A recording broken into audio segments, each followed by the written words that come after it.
TE Talks with Guides is a weekly podcast for lovers of history, travel, and all things Italian. Welcome back, everybody, to TE Talks, sponsored by Through Eternity Tours. I'm your host, Rob Allen, and on TE Talks, we get to talk with some of the most fascinating people who make a living out of being wonderful storytellers. We get to delve into what drives their passion. And welcoming back, we are today having Guia, who did a lovely job. Ciao, Guia. Ciao. Talking about all things Torlonia.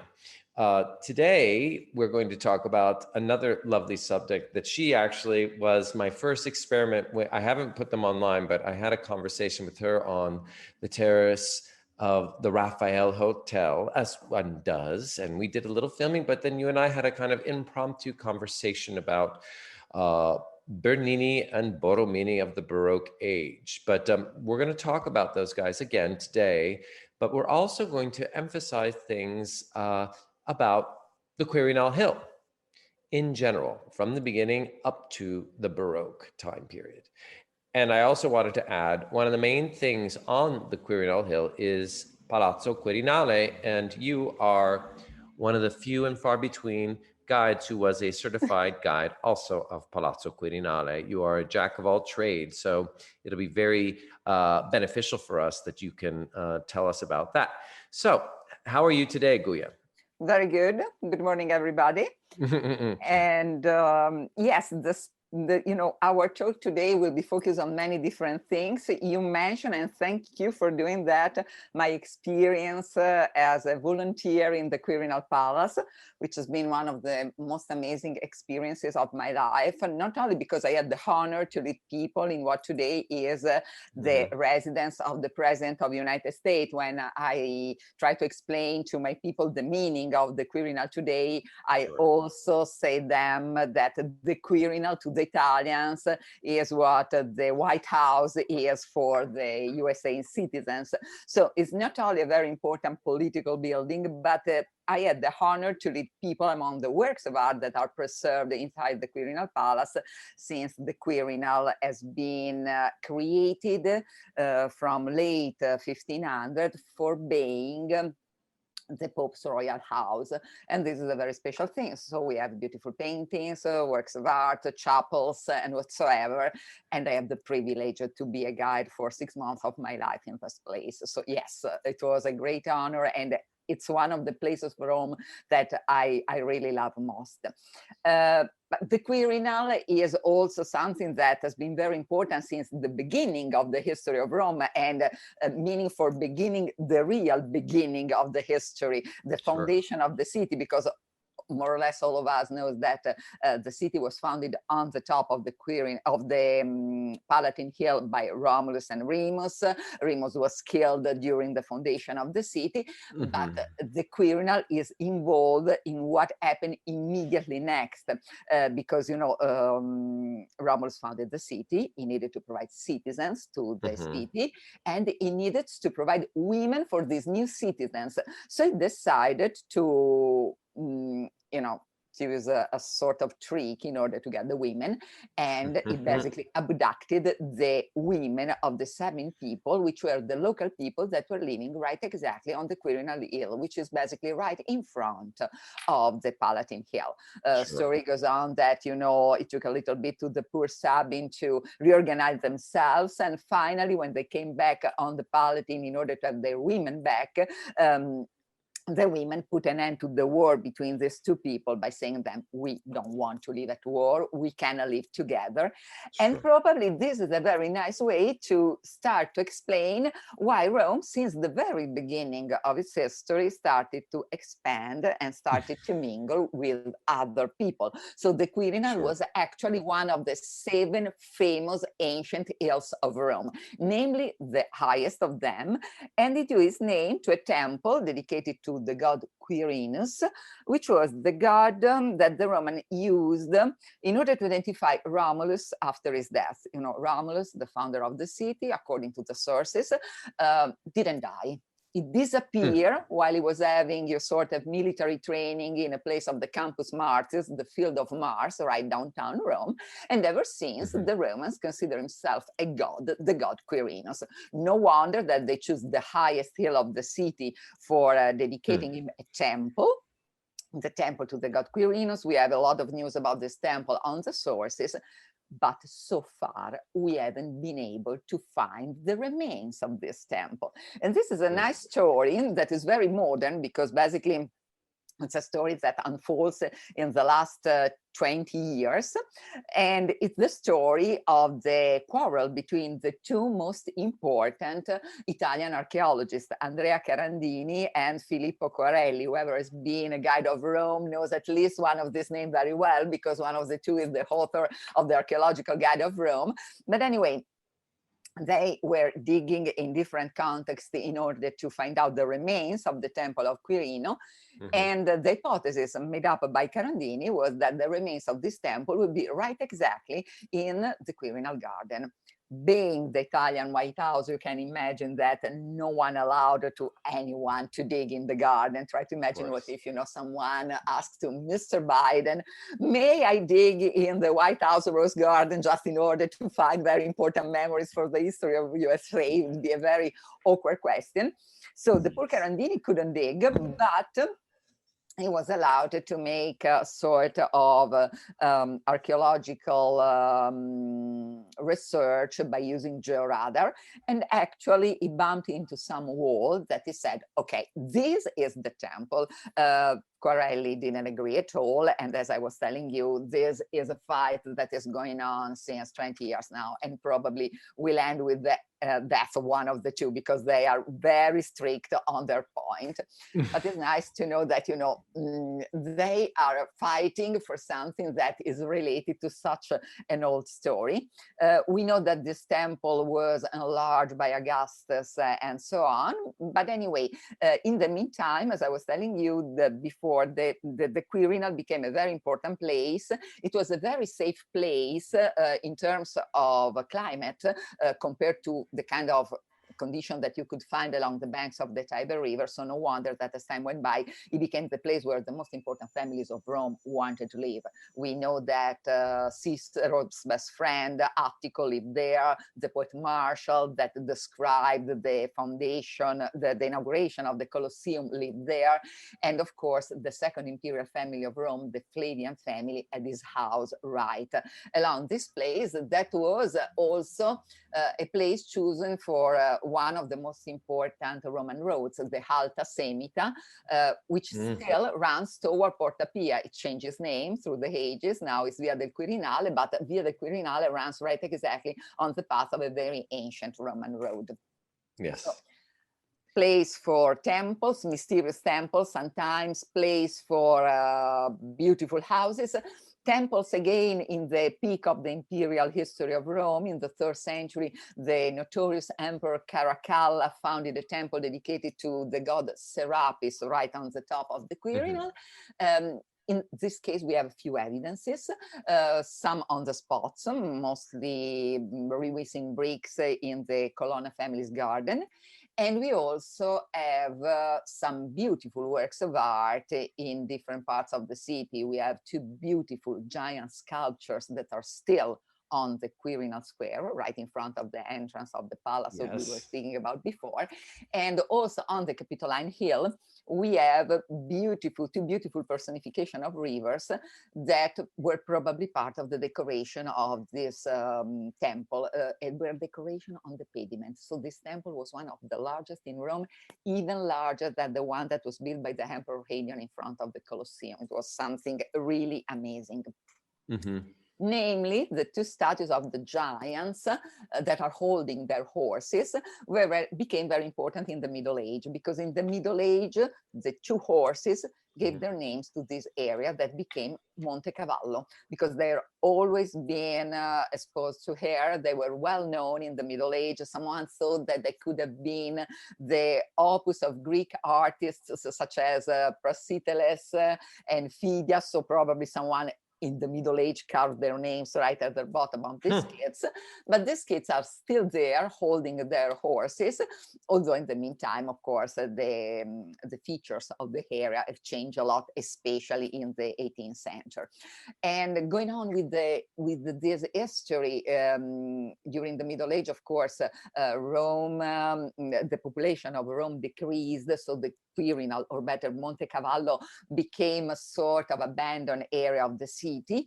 And in the Renaissance, 1400 onward, it was a great place for philosophical meditations, religious meditations, and for vineyards, because we know that even the inner part of the city, I mean the part which is within the city wall, was filled with vineyards and private gardens, because there was no one living there. So we know that, for instance, that was the place where Pomponio Leto, which was a humanist of the 1400, founded his very important Neoplatonic philosophical academy. We know that later Michelangelo and Vittoria Colonna met each other in the garden of the church of San Silvestro al Quirinale, which is right on the slope of the hill. Wow. That was not, I don't want to disappoint anyone, that was not a love history. They met for religious purposes. They shared this common religious feeling about the reformation of the Roman Catholic Church, and it was a very troubled moment of the history of the church. But they basically met each other together with a group of people just in order to try to make something good for the church. And the vineyards became very important, because they were places where people could enjoy the beauty of the nature, having a very good quality of air. Among the lucky people who had a vineyard on the Quirinal Hill, we can mention the Cardinal d'Este. Cardinal d'Este was the same lucky cardinal who had Villa d'Este in Tivoli. And the Pope was among his guests, and the place was so lovely. Then when Cardinal d'Este passed away, the Pope decided to buy this place just in order to realize his own personal villa on the Quirinal. And this is the starting point of the Quirinal Palace. Actually, the Quirinal Palace was not conceived at the very beginning as a royal palace. It was born as, a Pope's leisure place, something that probably could be compared to the Belvedere building for the Vatican. I mean, something that is isolated on the top of the hill in a very nice place, can provide you good air, can provide you a fantastic view, or something like this. Sure, to get away from the Vatican. Now, before we continue from this point, because you've reached an important point, I just wanted to touch on a few things that you've been talking about, and what I think it's so worthwhile with the podcast for many people when they listen to them, because I always get to reflect. I was giving a tour myself today of our underground Rome tour. And then I thought afterward, I was like, oh, I get to talk with Guia. You're wonderful with your details, because they also remind me of things that I may have forgotten in our studies. I always forget the name of the Alta Semita ancient road. But this is a wonderful opportunity for everybody, that when we are giving tours, we do not have the luxury, and the clients don't have the luxury of being able to go in depth onto things. We have to go through things, dealing with the logistics of where we are. So we have to go through things very quickly. But with the podcast, we have the luxury of going a bit more in depth, and then we can choose where we can go through. And so I think people can finally understand, what Italy, what Lazio, what Rome, the province of Rome, demands of us in our preparation. So people kind of just understand, you've done a wonderful job of what is expected of us. We have to address every area. Like if you take the 7 hills, you're expected to understand the origins of the hills that are archaic, at least 8th century BC. You have to understand the development through ancient Rome, which you've done for us. You've talked on the empire. You've talked about the Flavian dynasty living on the hill. You've talked about the importance. I loved how you put up the fact that it is higher than the other hills themselves, and the largest temple of Serapis there. And, we didn't even talk about the baths of Constantine on the hills, but, then we go through the Middle Ages, and now we're hitting on the Renaissance. And you've peppered it with magnificent details, saying, it makes it come alive for me, and I'm sure for other people, talking about Vittoria Colonna, who had this relationship with Michelangelo that was not a romantic relationship. He had a very beautiful point, but it makes it come so alive for people, and we just wouldn't be able to go through this on without having a podcast. So I just wanted to reiterate that, guys. So we're going over the kind of stratosphere of the hill itself, and then we're going to go into delving it to the Renaissance, but really most importantly, because it has a lot of important Baroque architecture on it today. So it's so fun. Thank you for doing that. And I also want to add, guys, when you see the YouTube version of this, that Guia and I did not color coordinate. It just happened to be a serendipitous moment that she and I are wearing the same colors. Of course, she's much more stylish than I. You look lovely with this color. And that we're going to be filming tomorrow, doing our TE Destinations video of the Quirinal Hill. The two of us will be working together. So I'm looking forward to that. Anyway, please continue. So as I was telling you, the Quirinal Palace started as a place of leisure where the Pope could spend the summer, but probably the place was so lovely that they decided to settle definitely on the Quirinal Hill. And this happened right exactly at the beginning of the so-called Baroque Era, at the beginning of 1600. Pope Paul V, who is the one who has his name recorded right on the facade of St. Peter Church, was also the man responsible for the completion of the royal palace and for the moving from the Quirinal from the Vatican to the Quirinal. Consider that the Pope lived there from 1600 to the Italian conquer of Rome on 1870. So the Quirinal became, to all intents and purposes, the Pope's royal palace.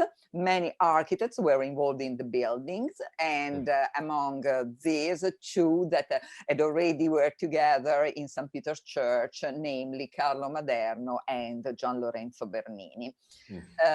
Among the pupils of Carlo Maderno, we know there was also Bernini's competitor, who later became at least Bernini's competitor, that to say Francesco Borromini.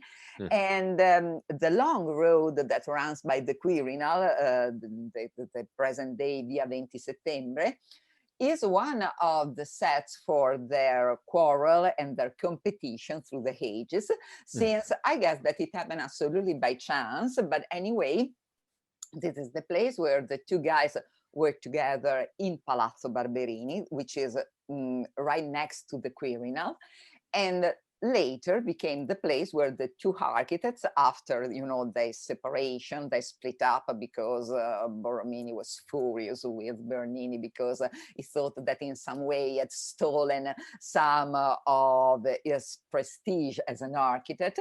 But anyway, Borromini started to work in a small part of the Quirinal building, the Church of San Carlino.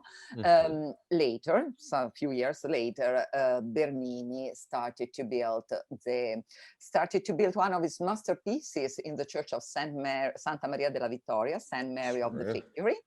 And later, in the last part of his life, he worked right in front of the Quirinal Palace for building the Church of Sant'Andrea.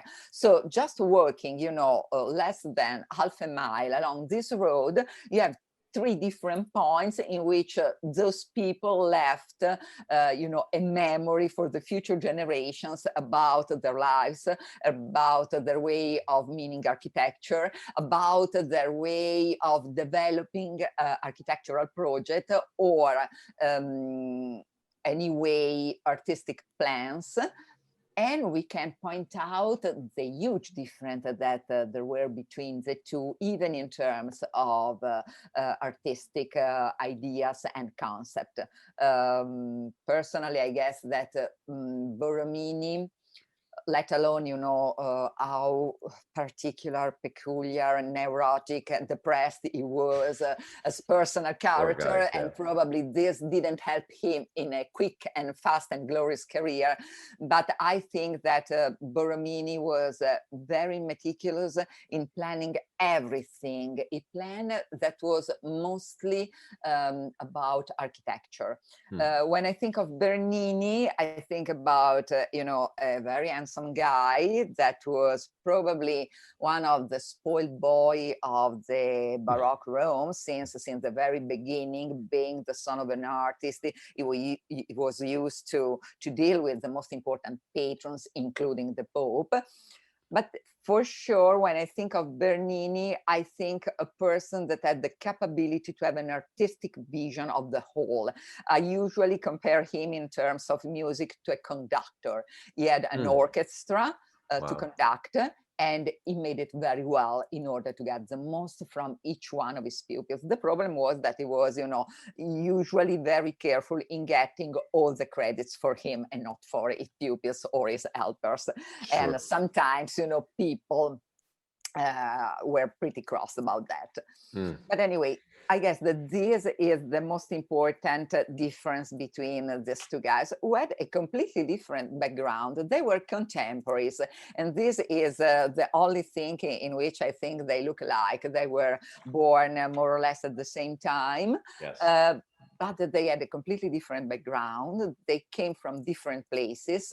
Borromini came from the north. He had grew up in Milan. He had worked in the work in progress for the Duomo of Milan, which was completed in 1600, but it basically is a Gothic church filled with sculptures inside and outside, above all. And so Bernini came from the tradition of the stonemasons that came from the north of Italy. Sure. Bernini, on the opposite, was born in Naples, so was brought to Rome when he was a baby, 2-year-old baby. Sure. He was a son of a sculptor. His father had already worked for the most important patrons of his time. So when Gian Lorenzo, this was Bernini's first name, was 13, 14 years old, he was introduced to His Holiness Pope Paul V. And you can imagine that if you have a talent and you grow up in an environment like this, you are in the best condition to become an archistar. And this is right exactly what happened to Bernini, who anyway was not as good as an architect as Borromini used to be. So the two guys met for the first time in the work in progress sites that were related to the Barberini family, the Church of St. Peter, the story of the main altar, and Palazzo Barberini, which is right exactly in the Quirinal area. There they basically were together under the direction of Carlo Maderno, which was probably one of Borromini's relatives through the mother line. But anyway, the very problems started to come up when Maderno's died, because when Maderno's died, Bernini was one of the Pope's favorite artists, and Borromini was Maderno's relative. So then both thought that they would take over Maderno, and this was true only for Bernini. Was true only for Bernini because in the meantime, Bernini had made a very good policy in terms of public relations. He had met the Pope when he was still a cardinal, and the Pope was probably in the bunch of friends of Cardinal Scipione Borghese. His name was Cardinal Maffeo Barberini. When Maffeo Barberini became Pope, no one was never able to stop Bernini and the growing of his career. So Borromini was very disappointed. He wrote on his memories, I didn't mind the money. I knew that in this way, probably Bernini would earn at least 10 times I was earning here. What I really do mind was that it took the credit of my labor, of my artistic genius. And this quarrel never ended up to the very last moment of their life. You can wander around Rome, you can see one in front of the other, things made by Bernini or remade by Borromini. If you walk to Spanish Steps, you probably will be told that Bernini lived nearby and Borromini destroyed a chapel right in front of his house, a chapel made by Bernini just in order to make room for one of them. So it was a continuous quarrel with some coup de scene, since we mustn't forget that after all, Bernini, Gian Lorenzo Bernini, was not only the Pope's favorite artist, but was also a playwright. He conceived his whole life as, a tragedy or a comedy on the stage. His theatrical sense was incredible. So it took inspiration from other people. He was very good in doing that. He was like Raphael in 1500. He saw, you know, someone else's work just one time and he was able to enlarge, replicate it on a larger scale. And he got incredible success. Probably the final point, the one that really broke Borromini, was the moment in which they were in their 60s. Bernini worked for Pope Alexander VII, and he created the entrance to the Vatican Palace, the so-called Royal Stairway.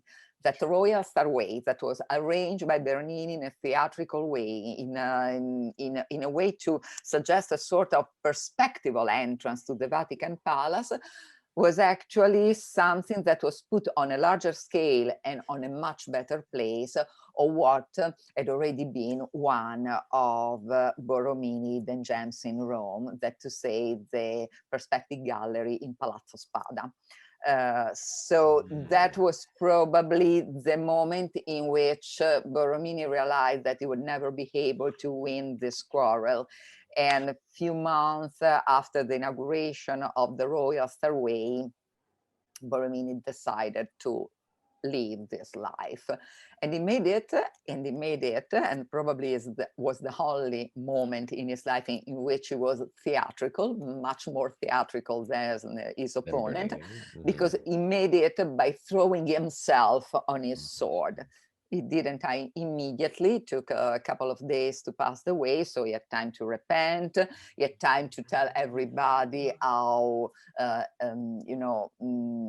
thing at Gian, how deep was his desperation about the fact that he was not able to get a great commission in Rome, and this was the way in which Borromini got out of the scene.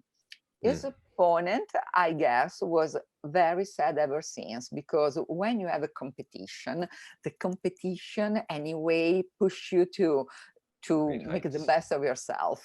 I think that after Borromini's death, Bernini felt a little bit alone, and that was the moment in which he brought to a completion the beautiful church of Sant'Andrea al Quirinale.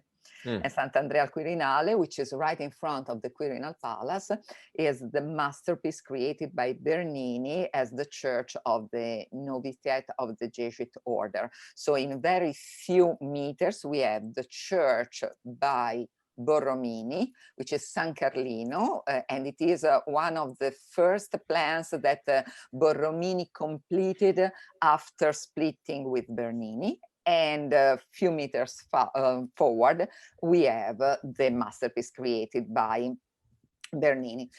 They couldn't be more different. These two little churches couldn't be more different. In the first one, which was a plan that Borromini conceived when he was about 35 years old, basically he was asked by the Trinitarian Barefoot orders to create a convent, so complete in every part of the convent, with a church, a cloister, a place for the friars, the refectoire, and so on, in a very small area, an area that was so small that, someone told that San Carlino was smaller than one of the piers that bear St. Peter's Dome. So there was very small, but at the same time, Borromini, which was a very meticulous, planned everything, using even perspective in order to make, for instance, the dome looks like larger than it really is. And he was able to complete a masterpiece, because it's a sort of a little miniature. If you visit this church and the cloister, you realize that it's very small, but is undoubtedly a masterpiece. Borromini used every perspective trick. Even in the balcony, he put the columns, one straight and one upside down, just in order to exploit all the available room for giving this balcony a very balanced appearance. So he didn't neglect everything, and the result was something, perfect. When later, some 30 years later, Bernini started to build Sant'Andrea, the situation was completely different. The area was completely exploited by Bernini in order to create a sort of scenographic effect. Bernini was once more on stage, and on stage we had the miracle of the raising of Saint Andrew, which was Peter's brother, from his martyrdom, the crucifixion, to heaven. And you literally can see the body of the saint that is raising to heaven in the church is an ellipse. The altarpiece is the martyrdom of the poor thing that was crucified on an X-shaped cross. But as soon as you put your eyes on a higher level, you start see angels, statues, clouds that literally suggest the levitation of Saint Andrew right to heaven. So it was a miracle, and Bernini was very good to put it on scene. Very few people knows that Bernini was not only an artist, was not only a sculptor, was not the author of the so-called bel composto berniniano, so put together painting, sculpture, and architecture in order to realize a work of art, but was also a playwright. And I guess that his experience as playwright play a great role, despite we don't have almost anything written by Bernini now. But I think that his experience as a playwright and as creator of apparati ephemeri, the apparati ephemeri were, temporary sceneries that were used in Rome for religious procession or for very important they had special fireworks events. and stuff. Yes, this kind of theatrical experiences played a great role in what today we can see of Bernini's art. That's amazing. I think I wanted to clarify for people, because a lot of times the Baroque art, the Baroque movement, you can find in Rome, it's been slapped on to other churches. Like, I was at San Crisogono doing our underground tour, which was, a lot of commissions done by Scipione Borghese, the cardinal. And yes, there is the facade that was redone, or there are moments inside the church. But these beautiful churches of Sant'Andrea al Quirinale or San Carlino, Little St. Charles, were done from the ground up in the Baroque time period. And they're so beautiful and so contrasting, as you said, because as you mentioned, Borromini was lamenting in his life because he never got one of those monumental commissions. I mean, he did get to work on St. John of Lateran, but I think he was a bit tied with what he could do there. But he works also with cheaper materials. Nowadays, those are too expensive even for us to build, but he worked with stucco romano, right? Yes. Roman stucco.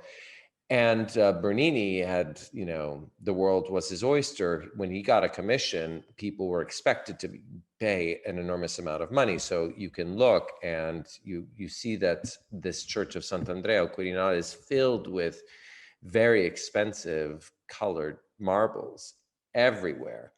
But probably for, my aesthetic, probably for many, many people of our time, the simplicity in the whiteness is just stunning. I actually prefer it in San Carlino, what the effect, or also the Church of St. Ivo, magnificent. So I always think that's kind of interesting to point out about them. Would you say, because you mentioned very well, and thank you for doing that spectacular timeline, that Bernini, because I often remember that Bernini towards the end of his life, and so he lived till he was 82 almost. 82, yes. So if Borromini, they were contemporaries, and Borromini committed suicide in his 60s, yes, as you said. So no longer the competition, which is a great thing that we could do a podcast. It's like how to make sure a great artist is going to do something, put them into competition. We have that throughout history. Yes, if you think about that, 1500 Rome was featured by the competition between Michelangelo and Raphael, and 1600 Rome is featured by Bernini and Borromini. You can't escape it. Whenever you start and wherever you start to study art history in Rome, these are the two couples you have to deal with in two different periods, and the competition was the engine of this incredible creation of arts. Yeah, what's amazing, I think, though, what I was reading about, and you can tell me your opinion on it, that Bernini really, he became strangely enough, have to have such a lifestyle beforehand, that he became much more sacred and much more religious, that his sacred works, as opposed to his profane works, were the things that were his favorite. Sant'Andrea al Quirinale, probably finally, magnificently, he was able to get up to a level with architecture the way he should have done before, because he had great problems. But also his favorite statue was Santa Teresa in ecstasy. And he even didn't like looking at the Fountain of the Four Rivers that much. They say he drove by with the coach and would pull the shades down because he didn't want to see it anymore. What is your thought about that? Do you think this Borromini suicide also kind of pushed him into this? Probably yes. Let's say that Borromini's suicides happened in a very special moment in Bernini's life, because right exactly in the same years, he also lost his wife. You know that Bernini had got married pretty late.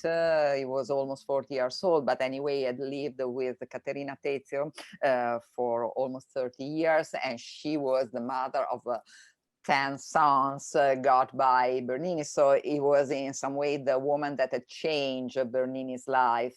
Bernini got married after one of the most important scandals that had shocked the 1600 Rome, the one with Costanza Bonarelli. So Bernini literally changed his life after his marriage. And I think that when she passed away, he was depressed. He didn't have any competitors any longer after Borromini's death. Bernini, I don't know which were actually his true religious feelings, but for sure in the last part of his life, he was very, very close to the Jesuit order. Gian Paolo Oliva, which was the Jesuit general, so the most important person in the Jesuit hierarchy, was one of his best friends. And I guess that, you know, this idea of gradually losing his strength, gradually losing his family, people that were in his family circle, and losing the opponent in some way, put him in a more serious state about religion. I guess that this can be said. And for instance, we know that when Sant'Andrea al Quirinale was completed, and Bernini's son was one of the people that were attending this place, because he meant to enter the Jesuit order, and he met his father in that church, and was you know, a very touching moment, because basically the son asked to the artist, "What are you doing here? The church has been already completed." And he said, "I don't know, son, but this is the only place where I can feel a kind of satisfaction for my job. This is the only place where I can console myself from my duties, just through, you know, through the religion and through the presence of God." And this is absolutely unusual in the Bernini that we had known so far, because Bernini was a man that you have to imagine like one of the most important artists of Rome, a man that was able to deal with everything, a man that was able to tell to for instance, to the King of France, "I can't stay in Paris because Paris doesn't provide me the suggestion that Rome gives me." And he came back. So he was a man that had already dealt with the most important people in the world without hiding himself or without trying to please these people. But in that very last moment, probably his life became sadder. And I guess that, I don't want to say that he felt responsible for Borromini's death, because this is absolutely not true, but probably he lost the other term of comparison, and he missed the other term of comparison. Fascinating. I had wondered, you know, because I remember reading about when he had the commission to do the square of St. Peter's under Alexander VII, the Kiji Pope, that, you know, the idea, and I even talk about in my virtual tour, that it was supposed, the square, the way we see it today, was really not finished according to his plans. He wanted to completely fill the front with another colonnade with 2 openings through it. And that many people were not happy necessarily with Bernini, the general populace, because these massive projects that the popes commissioned were paid for by the taxes on the people of Rome and the outlying areas of the papal states.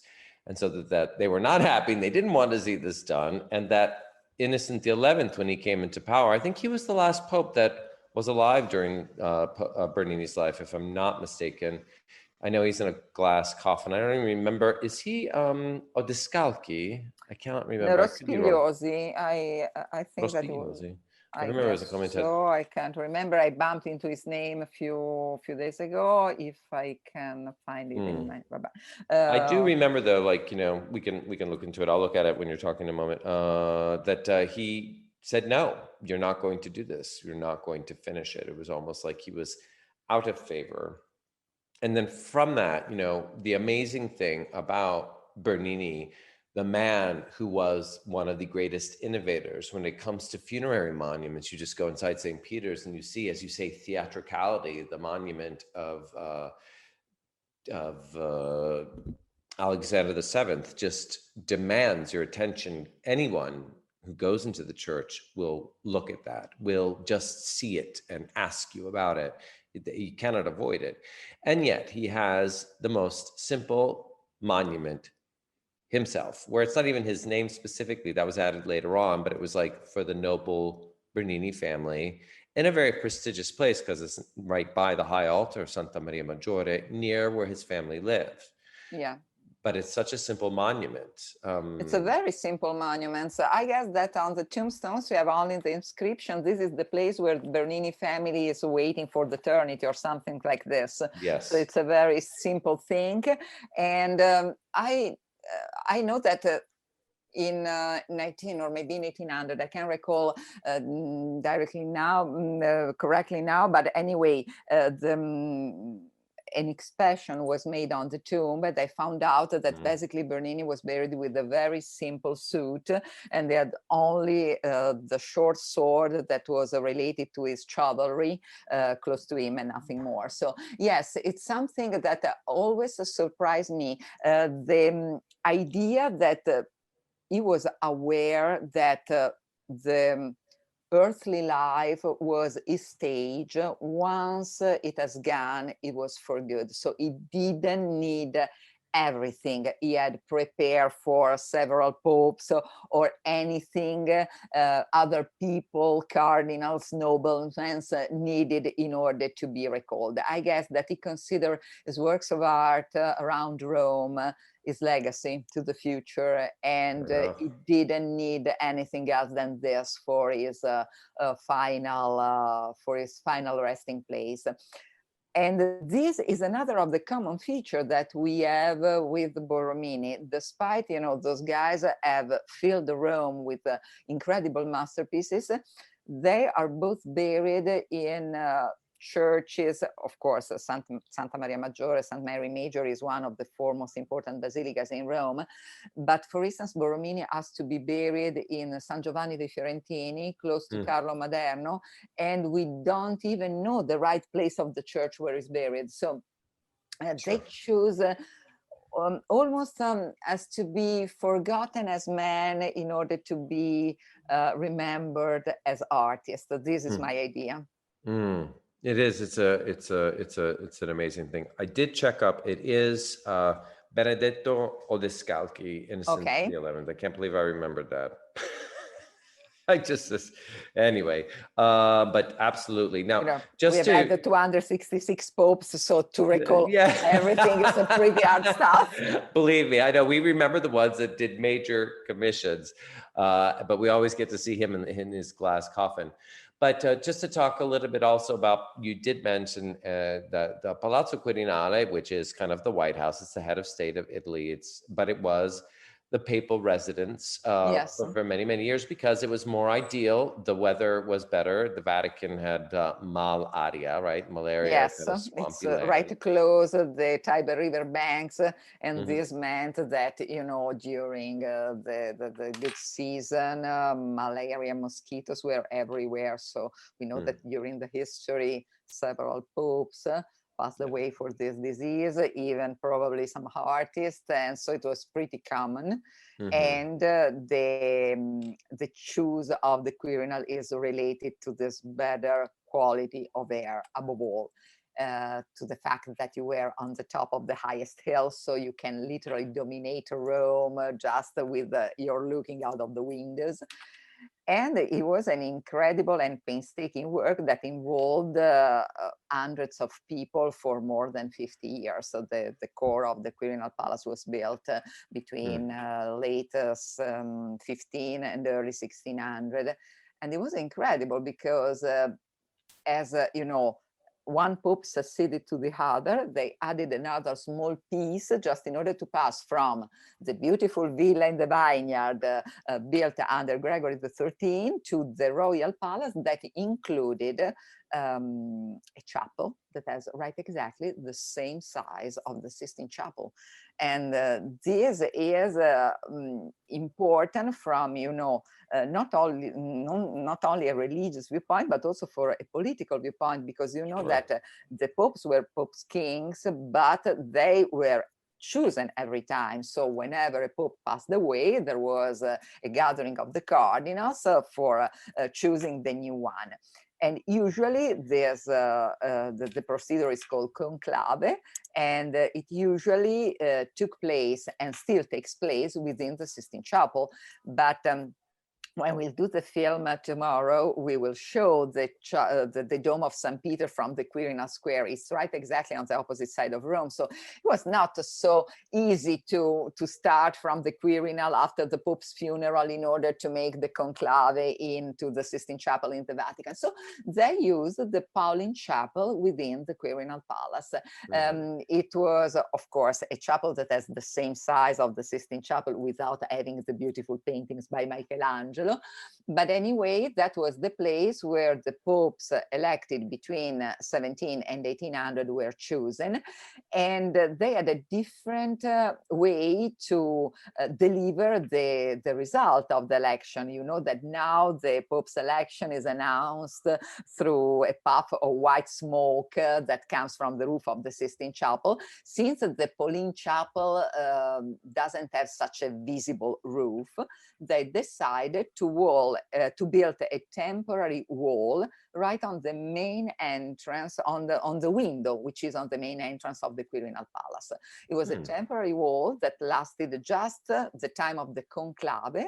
When the new pope was chosen, this temporary wall on the window was dismantled so that the new pope could deliver his first blessing, Urbi et Orbi, right from the Quirinal Palace. Wow. So we had this, weird procedure for a couple of centuries. And this balcony, which is one of the few parts of the palace that was arranged by Bernini. So Bernini, working for one of his favorite popes, created this balcony. It's a pretty large balcony. It's still one of the two places of the Quirinal where you can see the flags of the Italian Republic and of the European Union hoisted.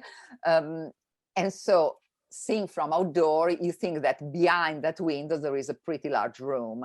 It's not correct. There is the smaller room of the palace, which was used when the Pope died in order to mummificate his body and in order to preserve the most precious part, the precorded, the heart and the eternal organs that were put in vases and sent to the nearby church of Santi Vincenzo and Tanasio in front of Fontana di Trevi Fountain. Yes. So, but that was the room. That was the room. It's a creepy detail. That is so cool. I never knew that. I always knew that the Pope's bodies were prepared. They were not embalmed. They said they were prepared, so they removed internal organs. I know that a lot of internal organs of popes are in that church right across from the Trevi Fountain. They have like a kind of plaques on the walls with marble Yes. slabs with inscriptions. What a great, interesting detail. Now, this chapel, I never knew that it was the exact measurements of the Sistine Chapel. That makes perfect sense. Is that the one that's decorated by Guidoreni, or has a lot of work No, in the it? chapel decorated by Borromini is another chapel within the Quirinal Palace, which is very, very small. It's literally one of the smallest chapel I have ever seen, because it was created just in order to be the Pope's personal chapel. And inside there is an incredible decoration, because the dome is a sort of a raising of angels to heaven.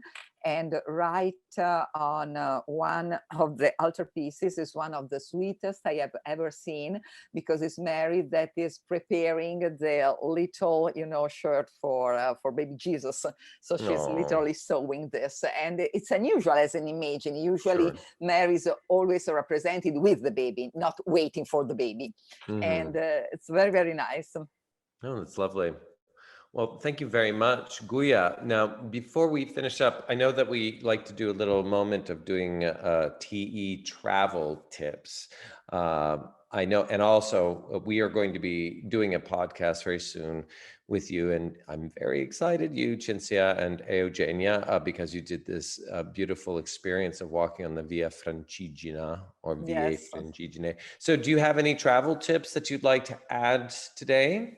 Yes, the tips today is try to find out something unusual in the neighborhood of Rome.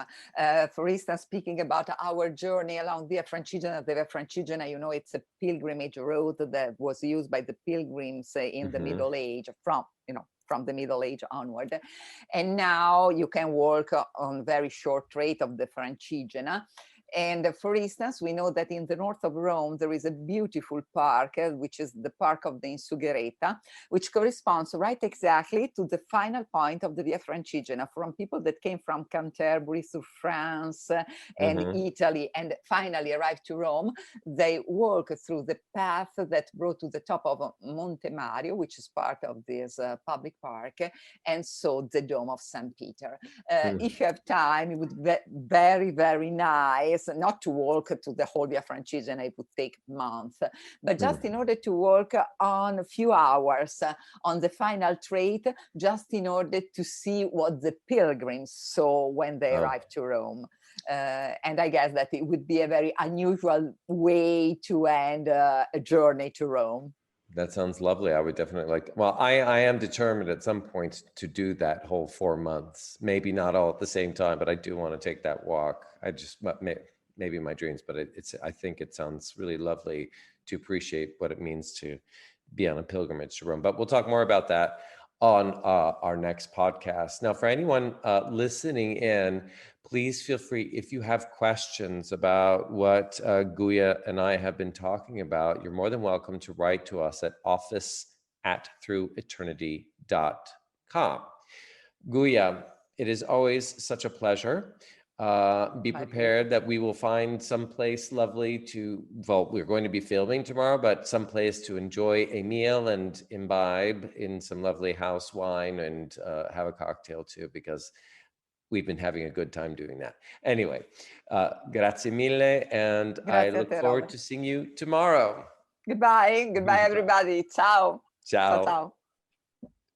Okay, so stop recording, Cloud. Yes. Thank you for listening to our TE Talks with Guides. We have a new episode every Wednesday.